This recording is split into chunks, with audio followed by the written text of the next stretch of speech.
Breaking news with Paul Toole. Hello and a very warm welcome. The Cal League, the first Crip softball league in Los Angeles, presents its coffee table book of 500 Black Unity pictures by author L.A. Nutt. The Cal League uplifting families, communities and ending the sickness of gang violence that has plagued black communities for over 50 years. The Cal League players, former Crips on 11 teams, backed by their communities, create a safer environment for all LA communities. That's all for now. Thanks for watching. Until next time, goodbye.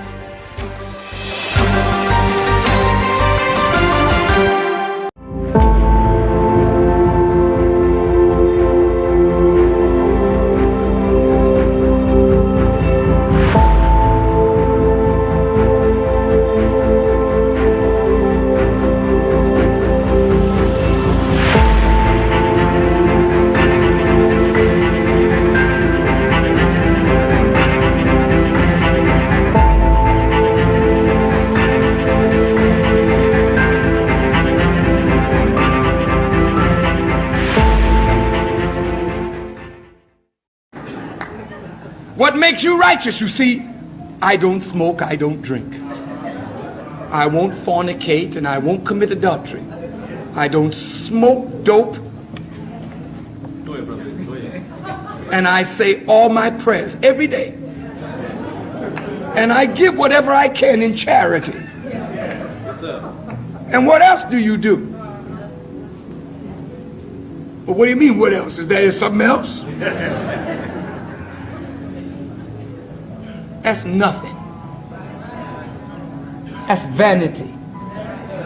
So you don't smoke, so what? So you don't drink. You don't use drugs. So what?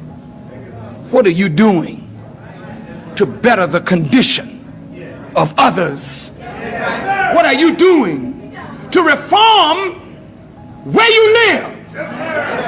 And if you do nothing to reform society with the knowledge you have received, then you are guilty of concealing knowledge. And that is a cardinal sin. Hey, welcome to the show. I'm your host, Dr. Crip.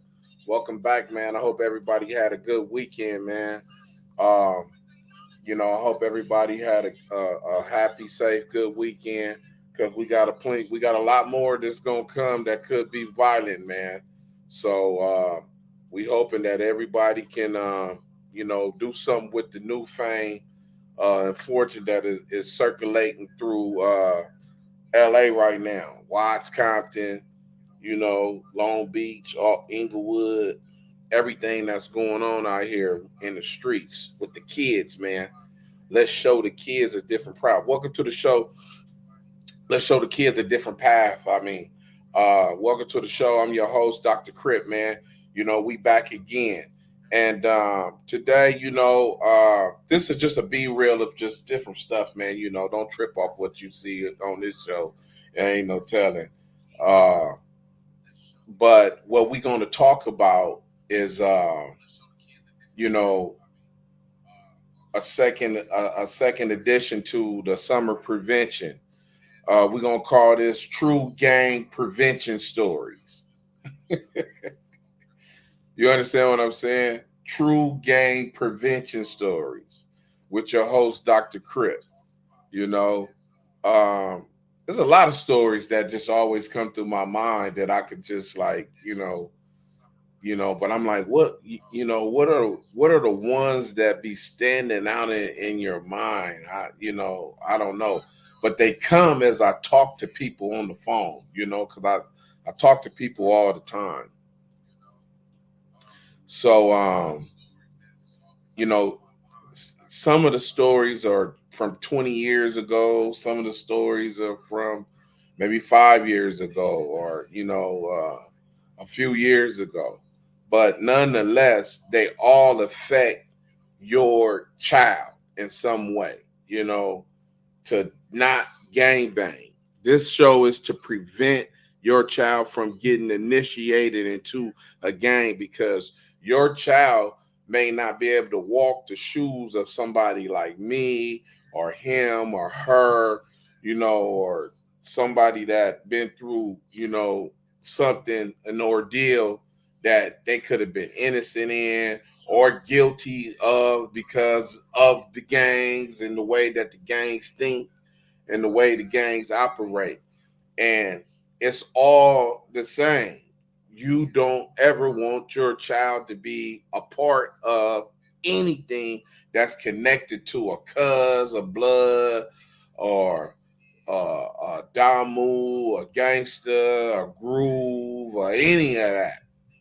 This is what you don't want your child to be accustomed to um, getting involved with. You in the summertime is here, it's hot, and we know these kids are going to go out here and lose their mind because a lot of them come from homes that may not have it as much.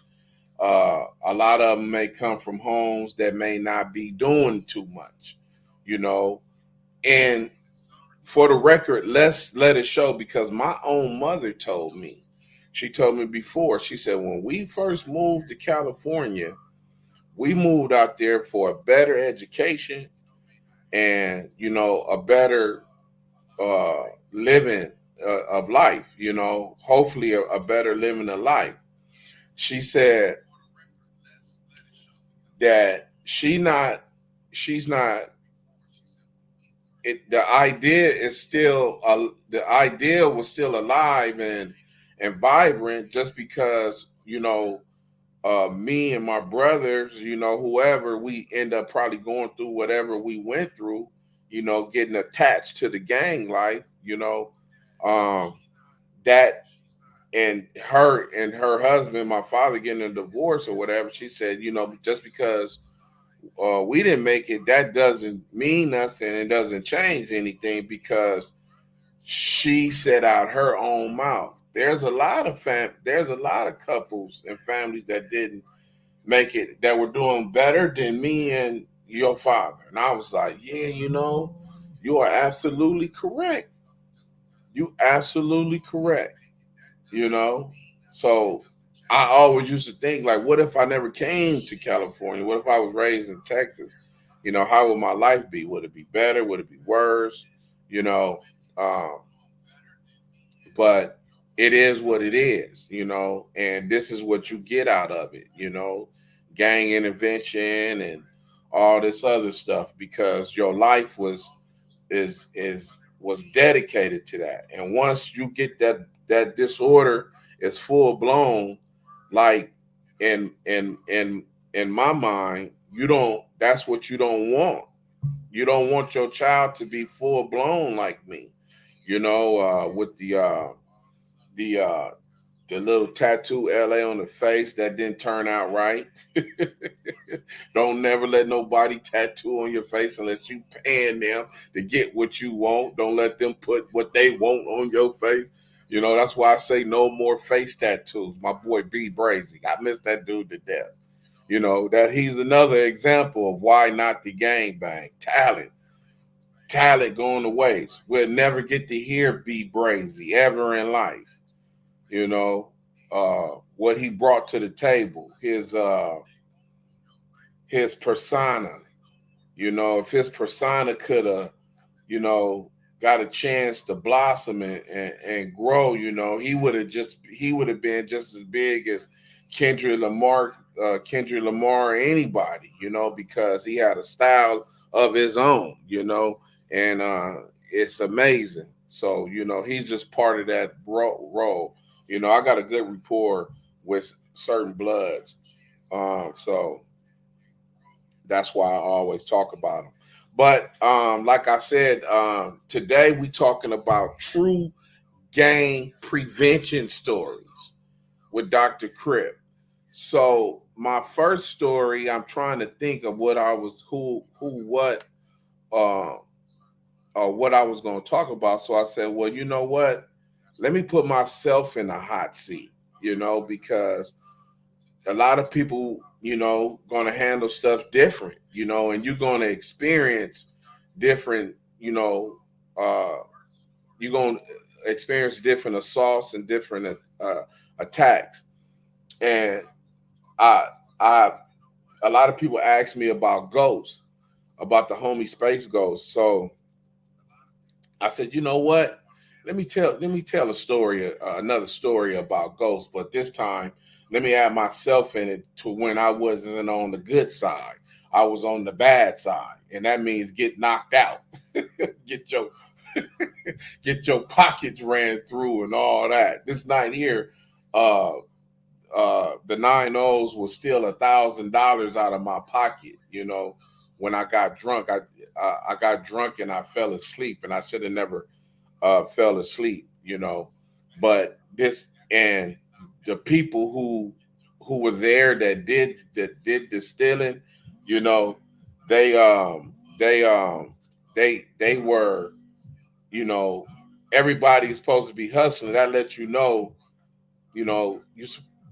when you're a 20, 30-year hustler, some people grow. The people back then, who took the money, they hustling, that careers wasn't as flourish as some of us that was on Western. So because it was easy for us to be having 3 and 4 thousand every day, because we was just selling drugs like that.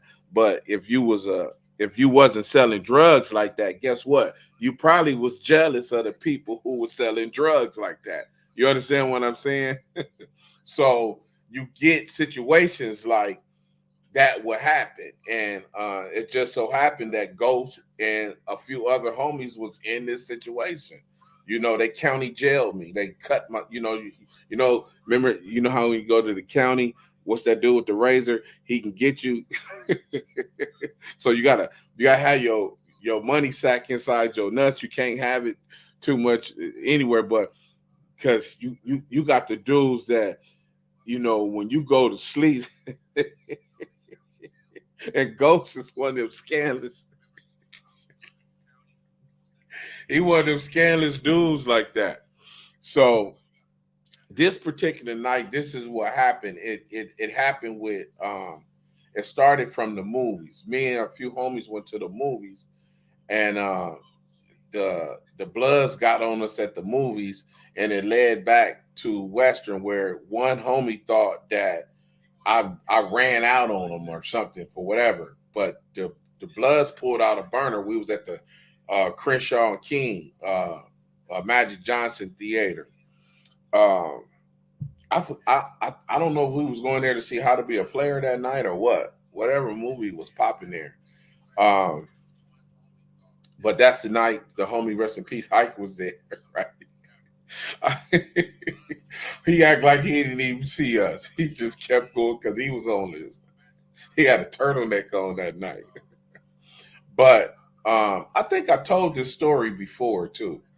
But it always comes back to me because it's just one of the deep stories that I always remember in my mind, and it's a fear factor because a lot of people would never have the courage to stand up to a person like Ghost. You're gonna bow down. You're gonna fade. You're gonna. A lot of people. We got homies, and it's mostly the homies that the 28s that got out, went to prison, whatever. Them really the ones who ain't afraid of ghosts. But all the other ones that been out here on the street, G's or not, you ain't finna lock with ghosts. You're not finna lock with ghosts. We have very few homies. I, it's I can count them on my hand, you know, that'll be like, oh yeah, what's happening? I'll get down with you or whatever. So, and those is the ones that I look up to or on the same level with. And, this is what the situation is. So, um, the when it go bad at the Magic Johnson Theater, so we come back to Western. So this dude that feel that I didn't ran out on him and the other homie, he pushing his line. So I say, you know what? I said, check this out. you a homie, you been around here, you a shooter, you a killer, whatever. I'm gonna give you this opportunity. Me and you can get down. And he like, nah, this and that. Woo, we need some G homies here. First of all, you just dissed your G homies that been on the hood 10 years before you even got here. These 3, 4 dudes that's in the house, they your G's out here. They been in the hood 10 years before you even got here. 10 plus years before you even got here. So how you need some more G or homies than them? I don't understand that. So I said, me and you need to go outside and get down, whatever. So he turns the fade down completely. And then he leaves and he go get Ghost. And when Ghost come over there, that's when the festivities started. So, you know how Ghost, he gonna talk indirectly, all that type of stuff until if you can't catch on to it, then he just gonna talk to you foul. So he starts saying, all these busters running, running this and that, woo, this and that. And you know, so he just ended up start talking to me. I'm like, Ghost, so I'm like, man, first of all, I didn't run. Woo, woo. So he like, but you like, what's up? He like, you call the homie out, he can't get down with you. That's a little homie. You know what I'm saying? I'm here to take his fade.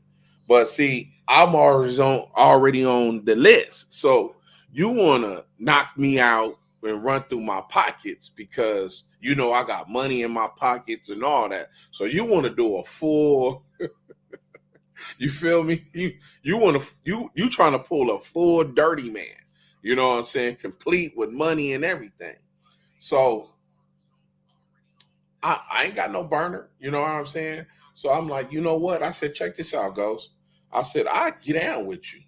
But if you dirty man me, you ain't got to worry about who gonna kill you. I'm gonna do it. It may not be the next day, may not be the next day after that, but trust me, within the year, you are going to die. Within the month, within the year, or whatever, I'm going to be the one that's going to kill you. You ain't got to think about it. You ain't got to do nothing about it. You ain't got to nothing about it. So he thought about that before he don't feed me, fired on me, or whatever he was going to do. And he changed his mind because he was like, because what he really wanted to do was dope, go through your pockets and all that. But that for that brief second, I just put something on his mind because that's what I'm gonna do. Because I was like, no, first of all, I'm going to squabble with you. I ain't scared to squabble with you. I'm going to do that. But if you catch me with a cool one and knock me out, this is what's going to happen. So the consequences have to be weighed on both sides. So it kind of like was a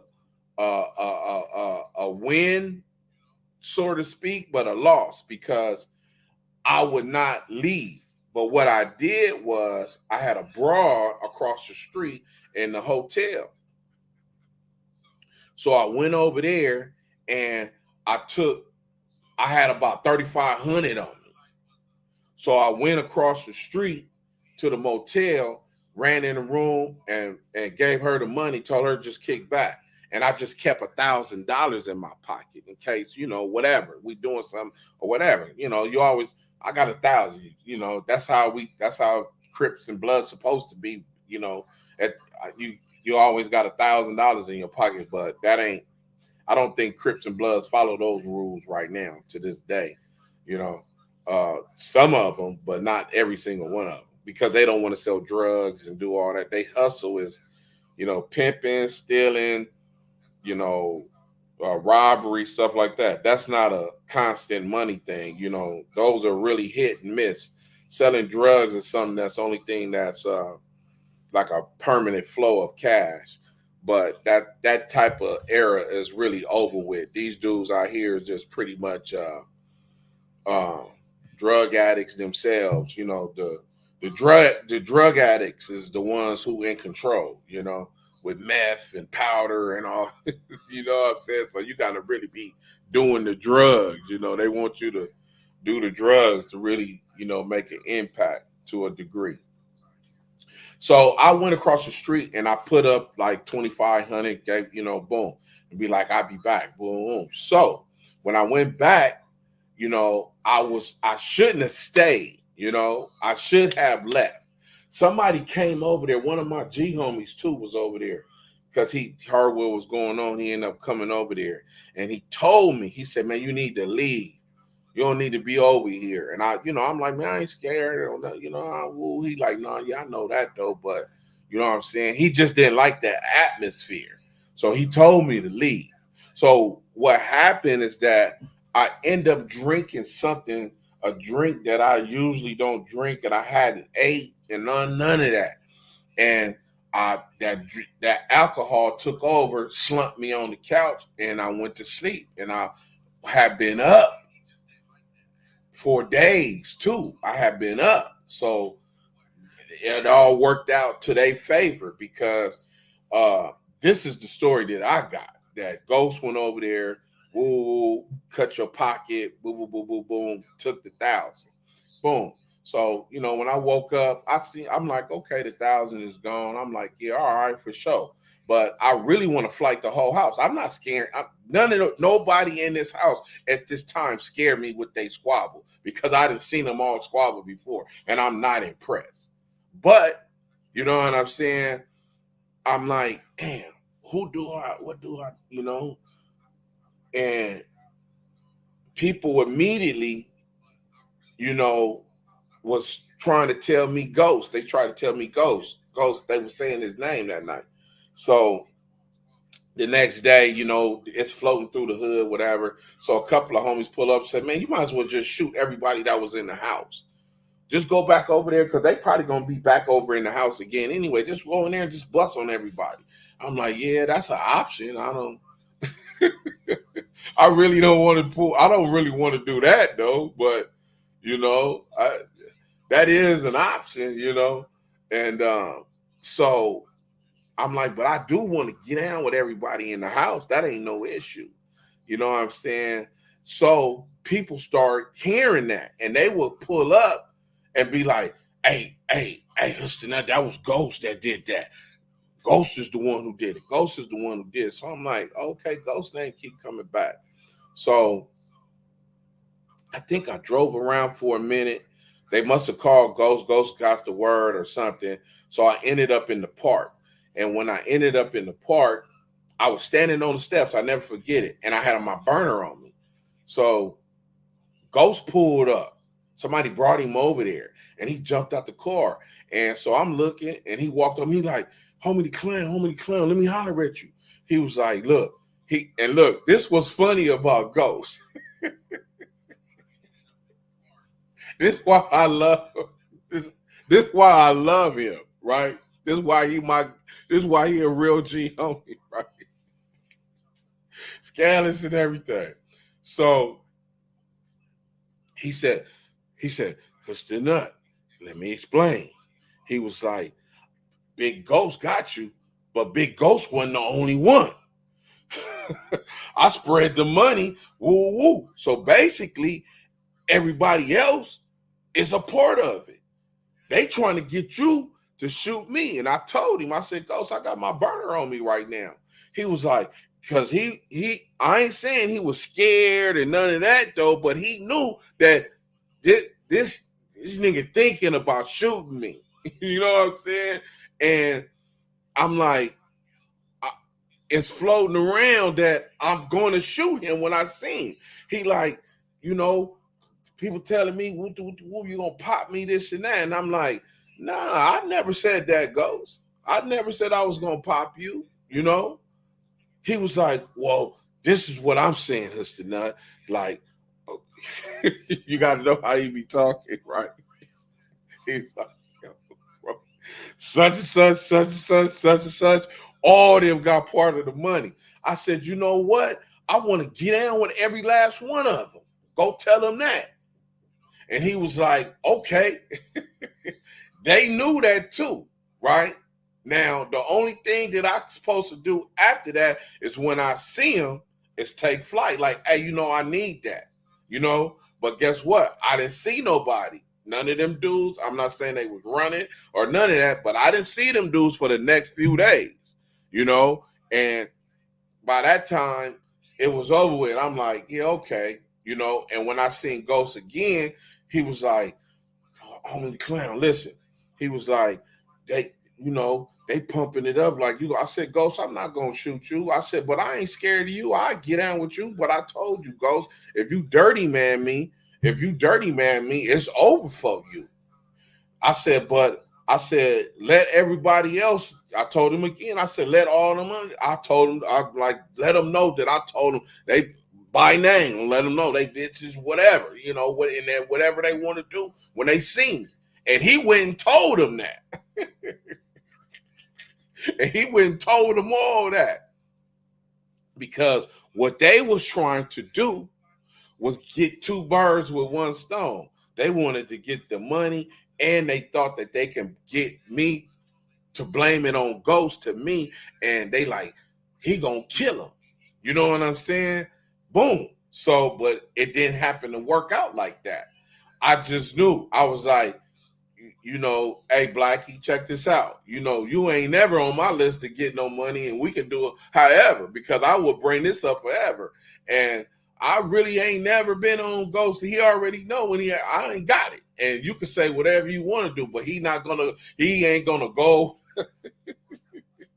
He ain't gonna go down that line. He ain't gonna do that. But somebody else, if he asks for $20, I done see him go stupid ham. What? Like, woo. Like, Buster's always now you scared and you coming. All he asked for 20. Now you giving him 40. Or you just own his payroll. You feel me? Like, it's time for you to kick in because you got dirt on your name and I done saved you before. If you got dirt on your name or he done saved you before, you have issues with Ghost. And he got a whole lot of issues with different people.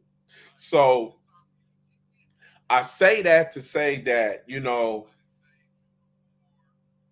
if your child have to go through this in a game, they not going to be ready for that. They're not going to be ready for that.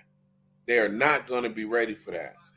You know, I seen people get embarrassed by females, career over with. I seen people get socked one time, career over with. I seen people get checked one time. You know, what's up, Buster? Yo, Buster, what's happening? I need that. You know what I'm saying? And you ain't taking your shirt off. You ain't moving. You standing there like you're a mark, you know? And that changes your career. I have seen all that and technically have passed all that and still end up with bullets from that game. This is why your child should not gangbang, because they cannot handle that pressure that is put on them, he or she. They cannot handle that pressure because it is too much. And in handling that pressure, if violence needs to come and take place, guess what? You might possibly go to jail. You might, and if you was already scared on the street, what about you being scared in jail? You know? So these are the reasons why your child should not gangbang. You know, these are the reasons why your child should not be around gangs to experience this type of stuff. We know your child, especially in LA, we already know your child is going to have to go out and eventually experience stuff in the streets and all that at school and all that other stuff. So it's hard enough and not to have a gang attached to it. You know, this is the stuff that, you know, you don't want your child to be a part of. West Side Life. Hey, Dr. Crip, let's end the sickness. What's next for LA and Crips and Bloods? They hold a lot of power together. You said it. Yeah, well, the stuff is in the air now. We got all the stuff with the boy rapping and the beefs and all that, and this is supposed to have brought the Crips and Bloods together. But let me explain something to you. People can pat whoever on the back for doing a good job or whatever. Unity One used to bring Crips and Bloods together all the time, and we didn't have a complete plan. We had some plans, but we didn't have a complete plan. So, you bring all these dudes together, and everybody seeing each other face and everybody hanging out with each other, and it's all love, whatever though, but that's not gonna last in Los Angeles. People need to start earning some type of wage, or being a part of some type of project or working to keep the idle hands from doing the devil's work, because that's what's eventually gonna happen. You can't just keep showing up at videos. You can't keep showing up at pop-ups and nothing don't happen. That's not gonna happen. It needs to be programs. It needs to be events where people can benefit off of it. Because keep showing up to one person video, one person concert, and all that. People not Crips and Bloods, the real Crips and Bloods that's attending there, eventually is gonna have a reaction to that. They don't want to snatch a non-affiliate chain or something, because everybody that's out there not Crips and Bloods. It's the black culture in general. So, Crips and Bloods is going to start looking at this as like, hey, man, I need to get somebody out here. You know what I'm saying? And once one F up happened, that means it's a triggeration of stuff happening. So it's kind of like the Crips and Blood is involved in the basic black culture movement in LA. And none of our culture movements does anything positive like other races. You know what I'm saying? I give you a prime example. Lowriders, Harley Davidsons, fast motorcycles, and souped up cars. All them got their own crowds. All them be at the same events. Where you see a lowrider, you can see a Harley. Where you see a Harley, you see the fast Yamahas or whatever, the speed bikes. Where you see the speed bikes, you see the Chrysler Hemis and Hellcats and all that. They all be in the same area. But guess what? None of them don't do anything. None of them don't have a cause. You understand what I'm saying? See, we need to be together to do a cause, to have a cause, to raise funds for diabetes, whether it be everybody, each individual, the Harley Davidsons, the group, because you got the motorcycle clubs and you got the individual people that ride motorcycles. So all of them need to be together for whatever cause they're going to be for. The lowriders, prime example, the little girl that got killed at the lowrider event. She needs to have a foundation in her name. Get with the parents. We know it's hurt. Nobody is trying to use your young daughter to make money, but we're trying to bring awareness to the cultures, and the tragedy of her death could be made to something positive to help somebody, where we give away scholarships or just bring gang intervention together, young Crips, Bloods working together to build lowriders, in that foundation in her name. It's so many things, you know what I'm saying? The bicycles, the bikes, we do the bikes, the pedal bikes, not the motorcycle bikes, and the bicycles, beach cruisers and all that type of stuff. They have their own culture, raise money for a cause, but we all can share the same spotlight at one event, and where this money is being raised, charge vendors, have free health care come out, and the forum is the perfect place for me. I would never, my thing is called the Merry Lowrider Go Round, where we got the lowriders going around in a circle around the forum, and the way that it's set up and done. See, that's the type of stuff that the culture have to do. You know what I'm saying? Because keep showing up at videos, that ain't gonna last, homie. I'm telling you, I'm sorry. That ain't gonna get it. You know what I'm saying? And Crips and Bloods don't have no trade schools or anything. These dudes need to have trade schools together, teaching kids, whether it's the computers, cars, motorcycles, technology, whatever.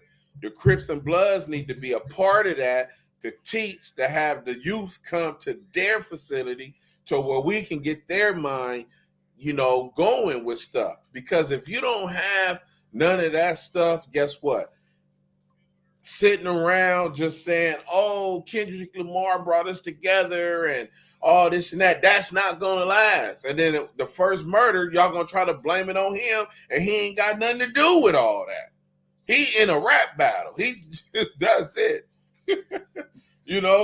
His song is a good song. That's what it is. It's a real good song. It's one of those songs. That's not the first song to ever motivate Black people to come together to do stuff. It's the latest song for this generation, but is this going to end gang violence? Let's see. Let's see if it does. Is this going to end Crips and Blood? Let's see. That means that since killing Jamar, they're not like us. Is that an invitation to keep putting gangs on, or is it to keep putting gang members on, youth on gangs? Or is it an invitation to say this is the time where we stop because they're not like us? We're going to stop putting gang members on. We ain't initiate no more kids. You can't have it both ways. We're not going to be able to have it both ways. You say they call it sections. Okay, we got all these sections up here. But how are these sections going to work together? Because this section ain't like this section and ain't like this section. And if this section get upset, they're going to affect this section. It don't take much to trigger. You got to remember the 92 riots. See, a lot of you people came from the 92 riots that wasn't even real gang members. Real gang members, Crips and Bloods, we got along. You know what helped mess it up? All the fake gang members. That's who messed it up. All the fake gang members that wasn't gang banging. Them is the ones who messed it up. Them is the ones who messed it up. The real gang members knew, oh, it's on. We ain't tripping. It's going down. You know who messed it up? This dude that wasn't never from this gang, that was always scared, that got beat up by this gang. Now all of a sudden he want to claim this gang because this gang outside in the middle of the street hanging out. Now all of a sudden you see this gang over there. Now you want to get tough. Oh shit, what y'all doing down here? Y'all busters, woo. And you taking off like, who was that took off? Oh, that was Little Blue. That was Little Baby Red. Like, huh? And it come to find out down the line, might as well keep him because he took off. He's created the war back going. Now he want to be a part of it. But you wasn't a part of it before the riots. You know what I'm saying? You wasn't a part of it then. That's what happens. The wannabes and all them. You don't want them dudes to start getting active and stuff, because once they start getting active and stuff, they're gonna mess stuff up. That's their job. They're gonna mess stuff up. They not gonna accept, these people, this dude, behind a girl, behind the chain, behind some lean. They got many reasons to mess stuff up. So let's just hope that if it's quiet right now because of Kendrick Lamar, let's see what they're going to do. Because a lot of people had their chance to step in. NWA, Ice Cube, Dr. Dre, all these dudes got chances to help curb gang violence, but they don't do stuff like that. They don't try to curb gang violence like that, man. That's not their job. That's how they feel. I'm an artist. That ain't my job. If I do a video and Crips and Blood show up and they don't shoot, that's my contribution. That's how they look at it. So if it's going to be continued like that, that means that at some point, all this is going to go bad, So people got it. You can't have idle time, You got to do something. It's time for him to say, look, man, Crips and Bloods, let's do this, let's do that, and and the ones that show up to take part of that, we want to build something. You gotta learn how to build something. Like at the baseball league, our job was to bring together people at the baseball game. Everybody knew. Y'all need food, y'all need this, y'all need that. What resources y'all need in your neighborhood, we try to provide them. Come pick up this and that. At the very least, start feeding each other, Hey, and make these dudes, because if these are dudes that's in their 20s and their 30s, the ones that's out there at the videos, these are the shooters. So if you make them say, hey, man, look, we're going to start a food program so y'all can come pick food up and y'all can do stuff, or a program where you can come and get free computer skills or something, something have to take place that impress these dudes to where they can keep going, because if they don't have something to do, that idle time is gonna not be good, it'll be wasted, and we don't want to waste that idle time that they have just sitting around, because like I said, you keep going to videos and keep making videos, it's not gonna do it, that ain't gonna do it. You need more than that. You're gonna have to have more than that. So, who knows what's next for LA and the Crips and the Bloods, West Side Life.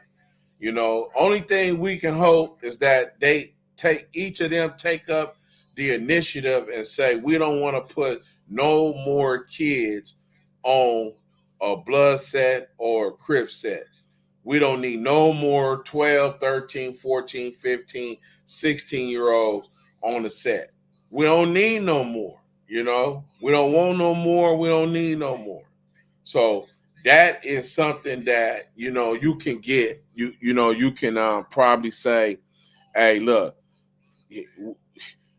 we hear you talking, Dr. Crip. We hear you, man. That's real what you're saying, man. We got to make it happen, man. We got to do something, man. You know what I'm saying? Just can't keep sitting around, man. You can't keep sitting around. But yeah, this is true gang prevention stories of what I went through. I would use myself as the example.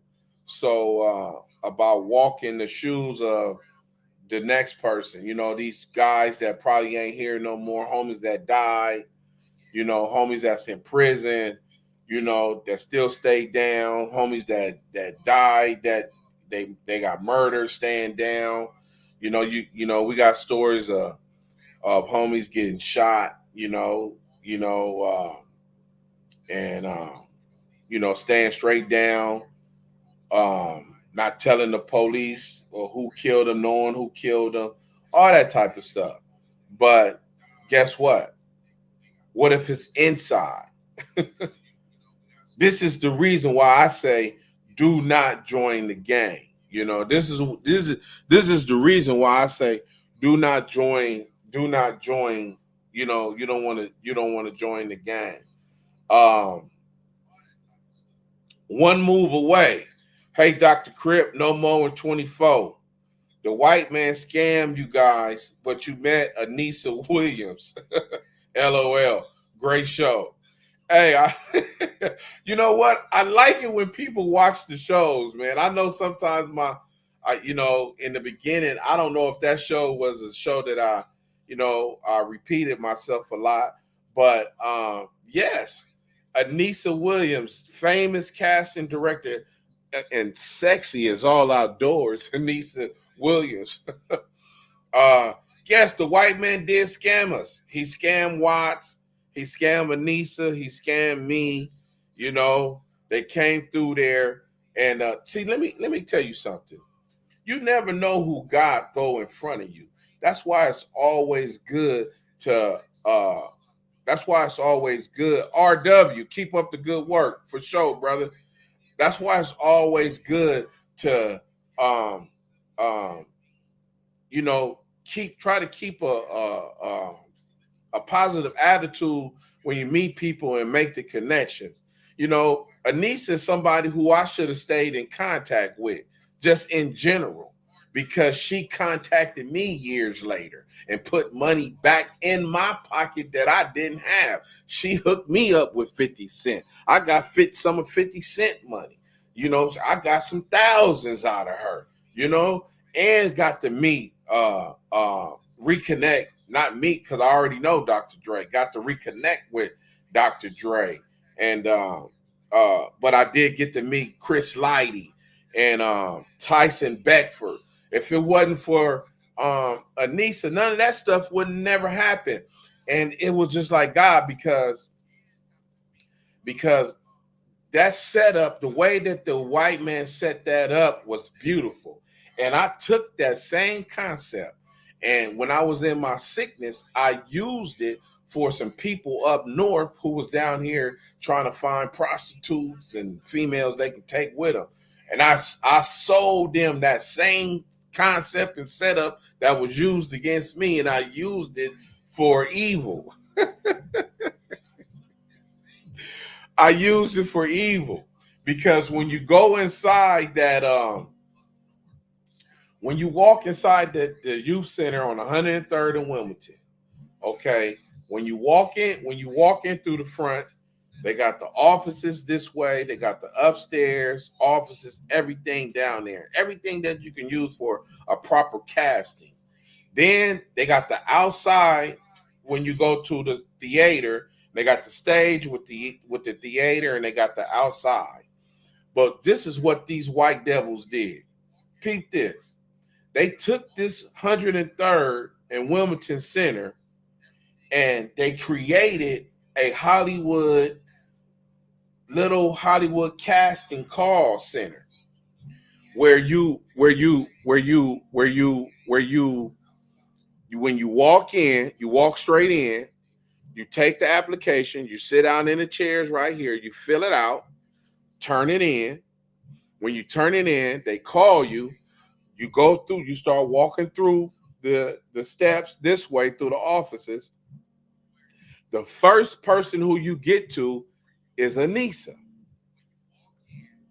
You sit down in front of the camera, you talk to Anissa, her kindness and as fine as she is, you're going to start talking if you're a male, you're going to be saying everything. So during the interview, I told him I wasn't down there for that, but the white man, he kind of forced me to go through it, because you never know, man, you're going to like it. But it was good that I went down there, because me and Professor Damu had already got the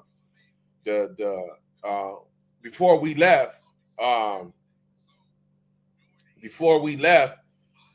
it was empty. When we came back, it was full, and that's when he sent me through it. Like, go check it out, So the first person who you see is Anissa behind the camera. She videotapes you, your style. Hey, my name is Mike, and I like the flow, and oh, you tell jokes. Oh, what did this chicken say when you crossed the road? Whatever. You can sing. You get all that on camera. She brings all that out. Next, you go to the wardrobe, I believe, and you find the character of the character who you want to play. They had wardrobe and stuff like that. So you pick out whatever you want to do. Then the next room, you go and you kind of rehearse a little bit. And then you go into the room where they got the table right there with all the 5 whiteys. And you come in, you rehearse with one of them your lines, and they like, okay, cool. Now go rehearse in the theater with somebody else who is going for your role or another role or whatever. Go rehearse over there. So they did that for the whole weekend. Now, when we came, the days they picked was Friday, Saturday, and Sunday. Worst days to do a casting call in the ghetto in Watts because everybody out doing something. Or Sunday is church, and Saturday people on something else. Friday the weekday people at work, whatever. So those were the worst 3 days. But because me and Professor Damu went to USC, seen Dominique DePrima, she was doing her show, Street Science. Whenever we show up, she always let us get on the mic. No problem. Never changed that. Always let us spit on the mic. Because she know we're going to say something positive. Boom. She getting down to the end of her show. She's walking through the crowd. Now, it's a bunch of people out here at USC. She works her way over to us. She said, oh, hey, we got some familiar faces in the crowd. Hey, how you doing? She put the microphone in my face. Boom. And I said something to her show. That's a great question. The panel, can you answer that question? Thank you. Boom. Because that always helps her show. No problem. Boom. She goes to commercial break. Out of this commercial break, she has to wrap up her show. She's wrapping the show up. You feel me? She's not even going to the panel no more. She's doing the wrap of her show. I'm Dominique DePrima. This is Street Science. Woo, woo, woo. Next week, boom, boom, boom, boom. She tells us, she said, I ain't got time to talk to y'all now, Nut. What's going on? I said, man, we got this dude down here. He trying to do a movie or whatever. She like, Nut. Key word. This is what she said. She said, Nut, are y'all getting paid? I looked at Professor Damu, answered the lady question because he's the one that got me involved in all this stuff. And he like, yeah, you know we getting paid. You said we getting paid, right? I'm like, yeah, we getting paid, Dominique. Boom. She said, okay, I can't make no promises. I see what I could do. When she came back on, she's ending her show. She's ending the show. Hey, I'm Dominique DePrima. This is Street Science. Whoop. Up next is Melly Mel, or whoever the next radio is, live because they're going live. You know, everybody is out on location somewhere. She say her last word, and before she gets off the mic, she said, if you want to be in a movie, Unity One is having a movie on 103rd in Wilmington. If you want to be in a movie, Unity One is having a movie on 103rd in Wilmington. And the live feed and it goes somewhere else. She like, Nut, that's all. I'm like, that's perfect, Dominique. Don't worry about nothing. We leave USC and drive back to 103rd and Western. Get on the freeway, get off Century, boom. When we get to the 103rd, it's crowded. Man, there's people all through there. We go in, the white man is tripping. Oh my God, we heard it on the radio. It's so good, man. Jesus. So I thinking I'm smart. I'm like, hey, man, I want the wardrobe. I want to work with the wardrobe. I want my credits and I want to get paid, on the back end, this and that. He like, no problem. Won't you go through the setup? And that's how he made me go through the setup. Then eventually they shook me, Quincy from Watts. Everything was just a big headache. So Quincy from Watts was the guy, right? And he was the guy that was the lead man on this thing. And he was supposed to keep me informed. Him and Professor Damu, they supposed to keep me informed of what's going on because I want to work on the wardrobe and everything. So now, when when I'm working, I forget about stuff. Time going, they keep, once a week or so, they calling me, it's just get lower and lower and lower to about, about a month or two go by, 2-3 months. They ain't called me. Nobody ain't called me, told me nothing. I forget about it. Professor Damu called me. Let's go to the convention center. They doing the Black Expo up there. No, I don't feel like being around nobody right now. I only got $2,000 in my pocket. I got to pay my rent, all kind of stuff. Man, that's what's up with you crabs. This is how Professor Damu talked to me. All you crabs, y'all created all that stuff. And all right, come. I got tickets. You ain't got to pay to get in or nothing. That's how you crabs be acting. Y'all don't never want to go nowhere. When y'all go places, y'all mess it up. Man, come pick me up, bro. Come on, come pick me up. So we go to the convention center. A Black peaceful event we're walking through. Guess who we see? Quincy from Watts.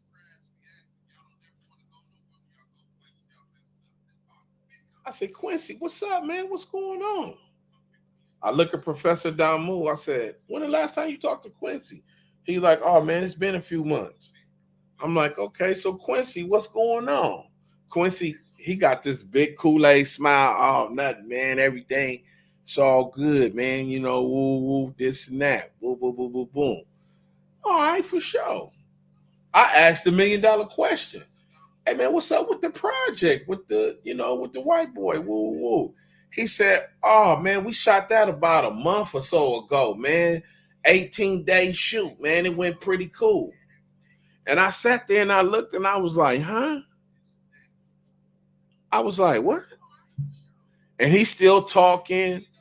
He ain't thought about, if it wasn't for me, they would have never got the cast, the crew to complete that, to make that movie.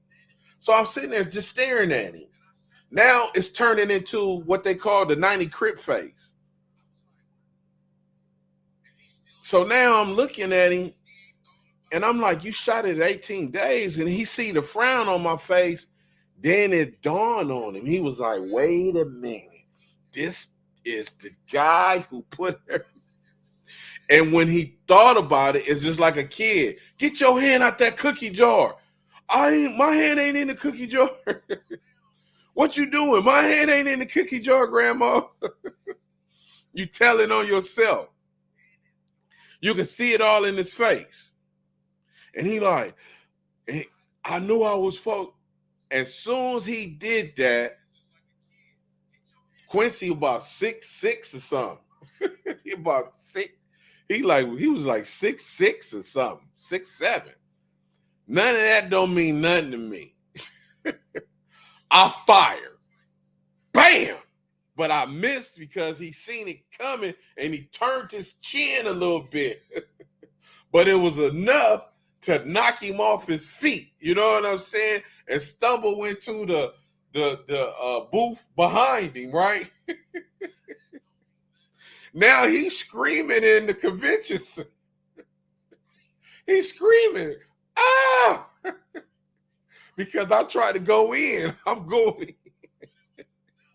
I'm trying to get off. I'm trying to get off on him, but none of the hits is affecting him because he's too tall, so I'm only catching the back of his neck, and he get up out of there and break. Oh! He breaking down the convention, just, and I'm chasing him. Now, and Professor Damu, he's so scary. No, man, we're in the convention center. What you doing?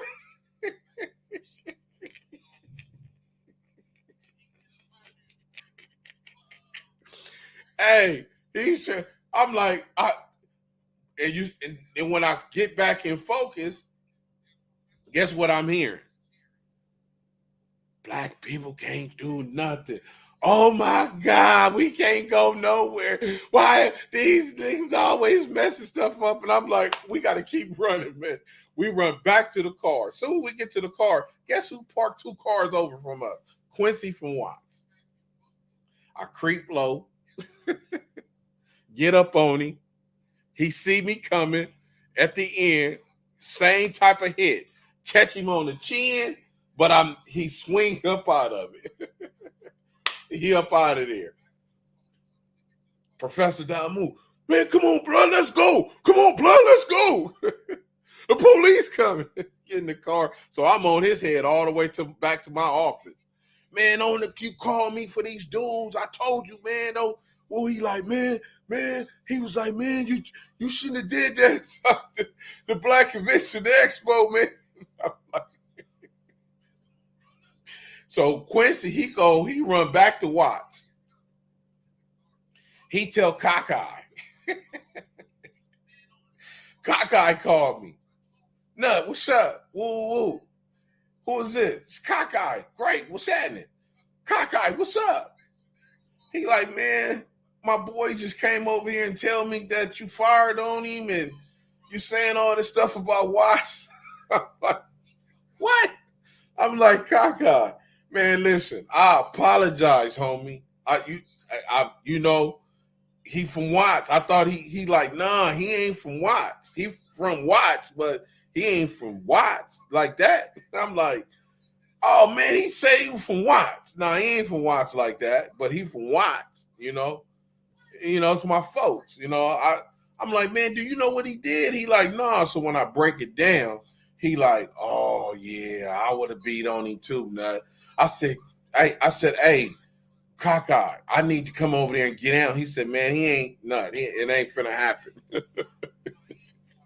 He's scared as all outdoors right now. He don't ever want to see you in traffic again, and nut. He think you're gonna do something to him.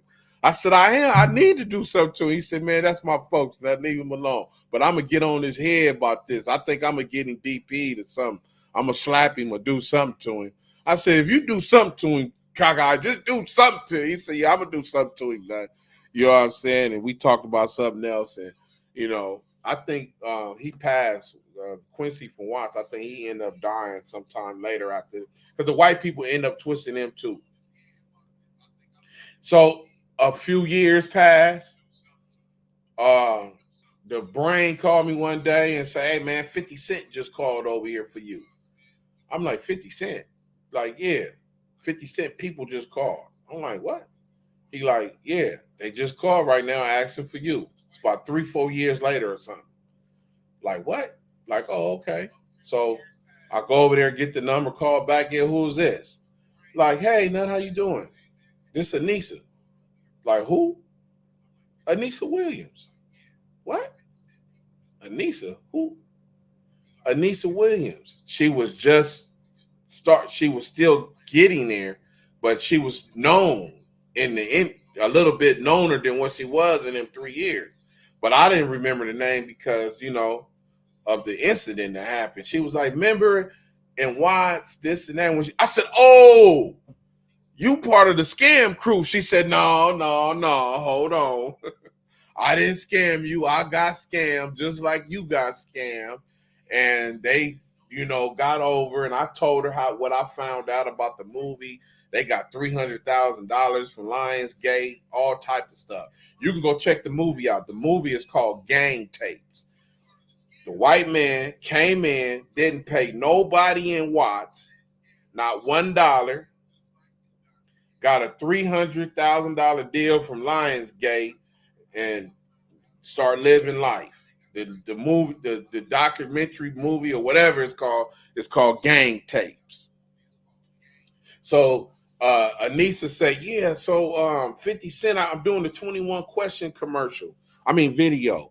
And 50 Cent want real Crips and Bloods. And you get to meet 50, this and that. I'm like, oh, that don't mean nothing to me. Anissa, I'm a little bit wiser than that. I need stuff in writing and paperwork.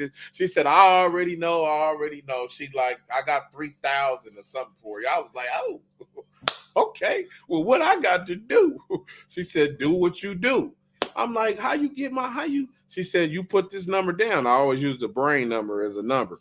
So she said, yeah, I remember when as soon as 50 Cent said Crips and Bloods, you stood out in my mind because you was the only guy that came in that day that showed me the calendar that you tried to make with the Crips and Bloods.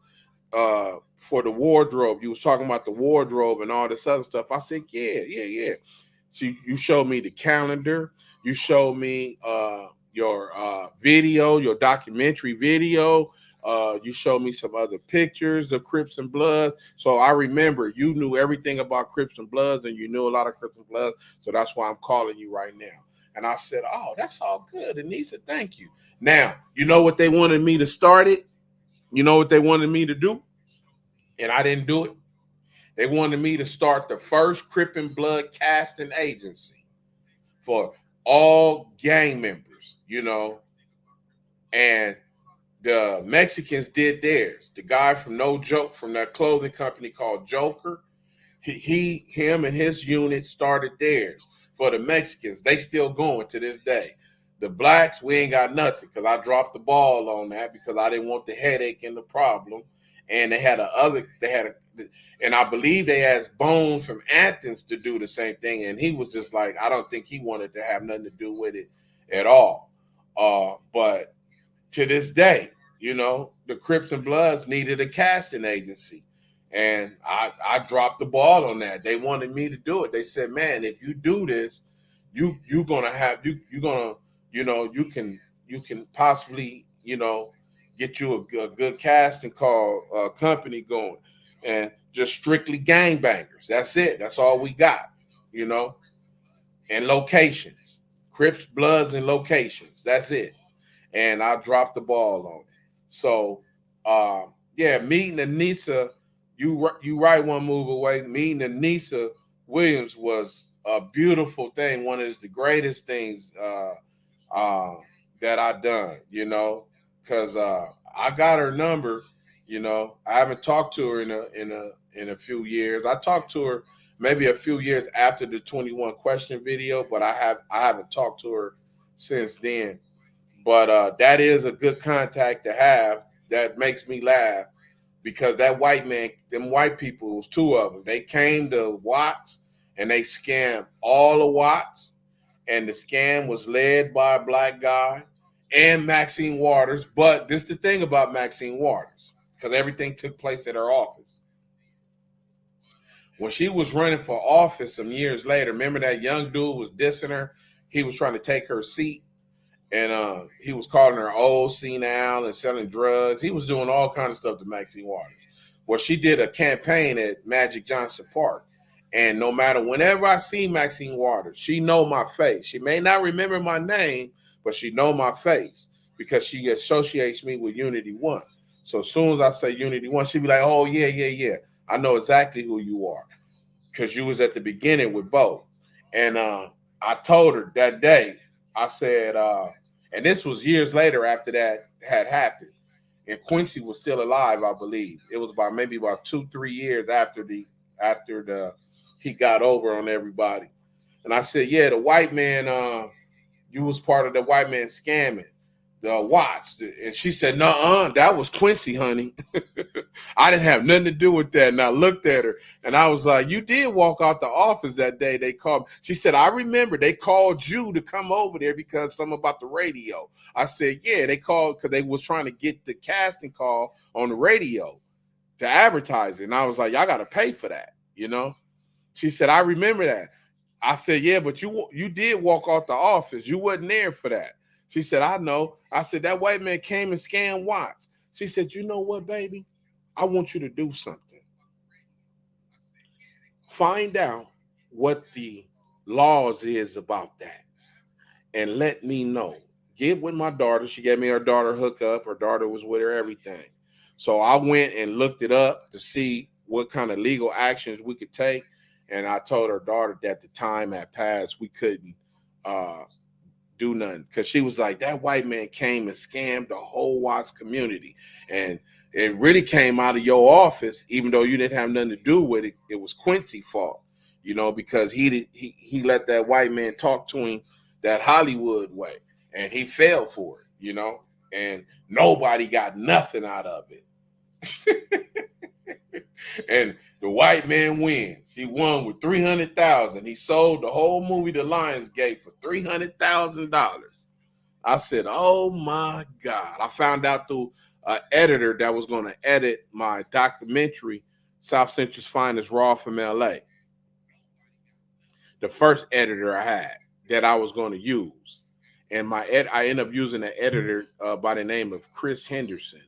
But that first editor, he the one who told me about the project. And I was like, I can't believe that I plugged $300,000 and didn't get one penny out of it. But I did meet Anissa, and that was a beautiful thing. And I did meet 50 Cent. I got money out of 50. I did meet Chris Lighty, Paul Rosenthal, Eminem cousin. I exchanged words with all of them. A lot of people that day, that I got to hook up with and got their numbers. So it's about how you do stuff. But that is a good show, though, One Move Away. I'm glad you brought that to my memory. But this is about the summertime. This is true gang prevention stories, with Dr. Crip. Stories that tell kids to stay away from gangs. So we'll be back tomorrow again with another one, I'll have to think about it. They usually come off the top of my head, but, I get to it. So thank you for stopping through. This is Dr. Crip, man. RW, One Move Away, West Side Life, man. Thank y'all for coming through. We out.